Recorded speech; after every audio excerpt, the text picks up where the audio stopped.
పడిపోయినా 10,000 మంది కూలిపోయినా అపాయము రానే రాదు, నా గుడారము సమీపించదు. 1000 మంది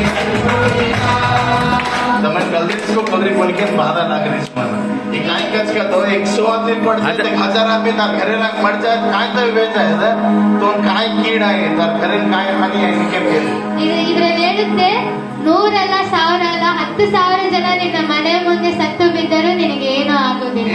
ಯಾವ ಅಪಾಯ ಬರೋದೇ ಇಲ್ಲ, ಯಾವುದೇ ಅಪಾಯ ಬರುವುದಿಲ್ಲ ಅಂತ ಹೇಳುತ್ತೆ. वो बाकी मगो तार घरे न अपाय आए नहीं, ನಿನ್ನ ಮನೆಗೆ ಅಪಾಯ ಬರುವುದಿಲ್ಲ. करो मत खो ಅಂತ ಮಾಡ್ಬೇಡ್ರಿ ಹೇಳಿ. वो तार घरे नसी सावच ಇವತ್ತು ನಿನ್ನ ಮನೆಯಲ್ಲಿ ಆಶೀರ್ವಾದಗಳು तार ಬರುತ್ತೆ, घरे मा समाधान ನಿನ್ನ ಮನೆಯಲ್ಲಿ ಸಮಾಧಾನ. ಮಾತಾಡ